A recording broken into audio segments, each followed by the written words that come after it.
तो फाइनली आज टाटा मोटर्स ने अनवील कर दी है हैरियर ईवी। अब बात करते हैं प्राइस की। तो हैरियर ईवी की प्राइसिंग स्टार्ट होती है 21.5 लाख, 21.5 लाख रुपए के एक्स शोरूम प्राइस से, यानी ऑन रोड करीब 23 लाख रुपए के आसपास। हायर वेरिएंट की प्राइस अभी रिवील नहीं हुई है, but let's dive into the design and features. तो अगर आप फ्रंट एंड को ध्यान से देखें तो इसका ओवरऑल स्टैंस काफी सिमिलर है रेगुलर हैरियर से, बट इसमें एक सटल सा फ्यूचरिस्टिक टच दिया गया है। आपको यहाँ मिलता है closed of front grille, EVs की खास पहचान, और साथ ही ग्लोइंग लोगो और कैमरा इंटीग्रेशन, जो अब टाटा की नई डिजाइन लैंग्वेज का हिस्सा बन चुका है।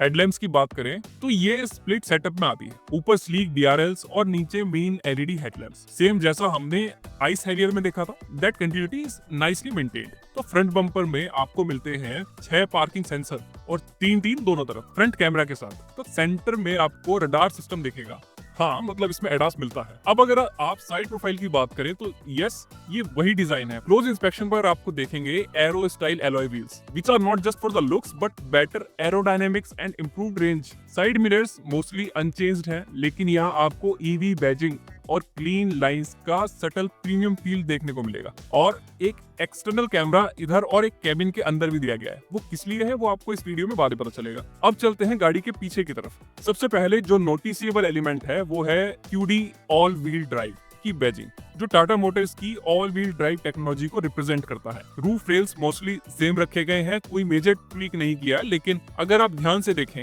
तो शार्क फिन एंटीना के जस्ट पीछे एक rear facing camera neatly mount किया गया है, तो एक clever integration for better visibility. अब बात करते हैं रियर डिजाइन की। तो काफी हद तक फैमिलियर लुक है, it's very much with the normal Harrier. Bold and upright stance बरकरार है। कनेक्टेड टेल लैंप्स दिए गए हैं, जो आजकल ईवीज में ऑलमोस्ट स्टैंडर्ड बन चुके हैं।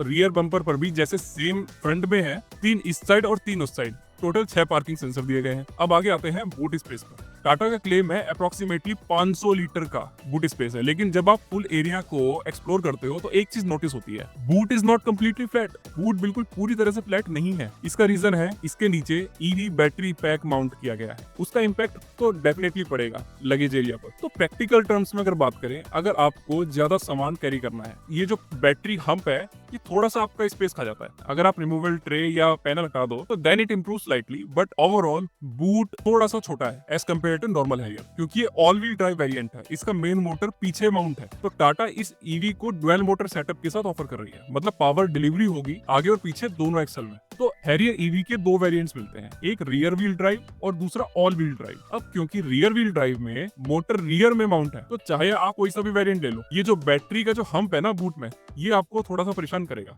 अगर आप नीचे का सेक्शन खोलेंगे तो यहाँ पर आपको मिलेगा स्पेयर टायर, जो ऑनेस्टली थोड़ा एक्स्ट्रा स्पेस ले रहा है, specially because of the EV packaging. अगर ये आइस हैरियर होती तो बूट एकदम फ्लैट रहता, तो यहाँ पे थोड़ा सा आपको स्पेस में कॉम्प्रोमाइज करना पड़ेगा बूट में। तो इससे पहले कि हम केबिन के अंदर चलें और केबिन के अंदर की चीजों को देखें, तो आप ये देखेंगे व्हाट इज दिस, ये नई चाबी है गोल्ड जी। इसमें आपको मिलते हैं lock, unlock, boot open and headlight functions. But इसमें नया क्या है, you can remotely start the car, remote से स्टार्ट कर सकते हो, रिमोट से ही कार को आगे चला सकते हो, कार को पीछे चला सकते हो, सिर्फ अपनी चाबी से। तो that's a summon mode feature. तो विच मीन्स आप गाड़ी को अपने पास बुला सकते हो या टाइट स्पॉट से बाहर निकाल सकते हो, वो भी अपने आप, सिर्फ अपनी की से। और गेस व्हाट, आपको डिजिटल कार्ड की भी मिलती है। सो अगर आप फिजिकल की कैरी नहीं करना चाहते, just slide the card, it's your super convenient. अब चलते हैं रियर सीट की तरफ। तो यहाँ पे चेंजेस ना के बराबर है और ये बिल्कुल नॉर्मल हैरियर की तरह दिखती है। यहाँ पे तो आपको मिलते हैं 2 हेडरेस्ट, लेकिन मिडल में आप देखेंगे तो मिडल के पैसेंजर के लिए हेडरेस्ट नहीं दिया गया है।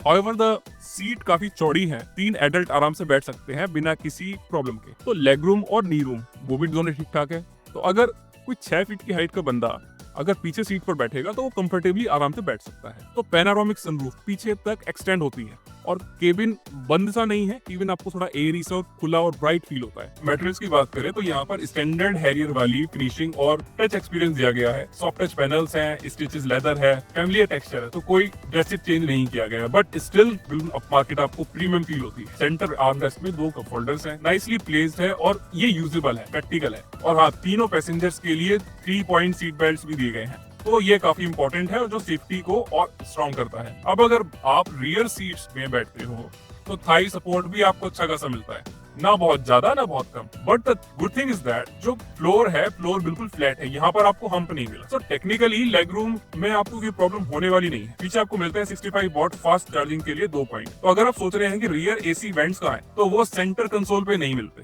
बल्कि बी पिलर पे दिए गए हैं, which is still a good job by Tata. तो सीट्स की बात करें तो इलेक्ट्रॉनिकली एडजस्टेबल है, और कमाल की बात यह है रियर पैसेंजर्स भी इसे कंट्रोल कर सकते हैं। मतलब आप आराम से पीछे या आगे स्लाइड कर सकते हो, जैसा आप कंफर्टेबली बैठ सके। आगे वाले पैसेंजर को बस आपकी उंगली का इंतजार है कि आप उसे कब आगे करोगे और उसे पीछे करोगे। अब बात करते हैं डैशबोर्ड लेआउट की। यहाँ पर आप ध्यान से देखो तो ओवरऑल लेआउट काफी क्लीन है। मटेरियल की बात करें तो अपर हाफ हार्ड प्लास्टिक है, लेकिन मिड पैनल और आर्मरेस्ट एरिया में सॉफ्ट टच एलिमेंट्स दिए गए हैं, which gives a nice contrast। Light and dark tones का जो कॉम्बिनेशन है वो केबिन को थोड़ा मॉडर्न और प्रीमियम बनाता है। तो एम्बिएंट लाइटिंग भी नीटली इंटीग्रेटेड है।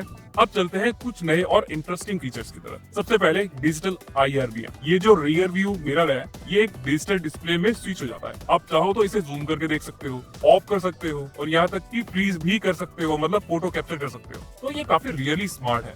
Now coming to the steering wheel, तो टाटा की बाकी कार से काफी सिमिलर है। Clean layout, good grip, yes manual adjustable है। आप टिल्ट भी कर सकते हो, टेलीस्कोपिक भी एडजस्ट कर सकते हो। Automatic wipers and automatic headlamps भी आपको दिए गए हैं। पुश स्टार्ट बटन थोड़ा हिडन है, स्टीयरिंग के पीछे की तरफ है, बट एक बार आपको आदत पड़ गई तो आपको कोई दिक्कत होने वाली है नहीं। अब बात करते हैं इंस्ट्रूमेंट क्लस्टर की। ये एक फुली डिजिटल 10 इंच की डिस्प्ले है, और आप लेआउट को कस्टमाइज भी कर सकते हो, डुअल डायल्स में, सिंगल डायल में, या फुल मैप व्यू के अंदर, depending on your preference. So map integration, ADAS alert, real time vehicle data, सब कुछ इसमें integrated. And now the main infotainment screen. तो ये 14.5 इंच की नियो QLED डिस्प्ले है, जो सैमसंग ने बनाई। टाटा क्लेम करते हैं कि ये अब तक की उनकी बेस्ट डिस्प्ले है, और फ्रैंकली ऐसा लगता भी है, क्योंकि इसके कलर्स और इसकी शार्पनेस, एक पर इसकी वाइब्रेंस, ये लाजवाब। अब एक और हिडन फीचर जो मैंने अर्लियर मेंशन किया था रियर व्यू मिरर के पीछे, वो असल में बिल्ट इन डैश कैम है। अब आपको बाहर से डैश कैम लगाने की जरूरत नहीं है, टाटा ने पहले ही आपको कार में लगा के दे दिया। यस, इस गाड़ी में आपको फैक्ट्री फिटेड डैश कैम मिलता है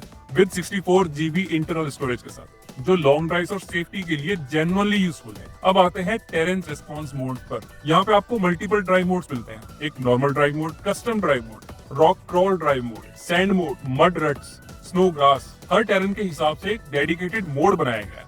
proper off road setup bike देता है। अब अगर आप बूस्ट चाहते हो, बस एक बटन दबाओ और बूस्ट मोड एक्टिवेट हो जाता है, और ये आपके थ्रॉटल रेस्पॉन्स को इतना शार्प कर देता है कि आपने एक्सीलेटर सिर्फ छुआ है और आपकी गाड़ी गोली की तरह भाग रही है, और ये आपकी कार को पंचियर और रेडी टू गो बना देता है। ओवरऑल टेक और फीचर्स के मामले में ये गाड़ी काफी अपडेटेड है। अब थोड़ी बात करते हैं बैटरी पैक की। इस ईवी में आपको 2 ऑप्शन मिलते हैं, एक है 65 किलोवाट आवर्स की बैटरी और दूसरी है 75 किलोवाट आवर्स की बैटरी। टाटा मोटर्स के हिसाब से जो 75 किलोवाट आवर्स वाला वेरिएंट है, उसका रियर वर्ल्ड रेंज करीब 480 से 505 किलोमीटर तक कंफर्टेबली जा सकता है, जो रियलिटी में more than enough. Power train की बात करें तो rear wheel drive variant offer करता है 238 PS की पावर, 238 PS की पावर, और all wheel drive variant deliver करता है 350 से 370 PS की पावर।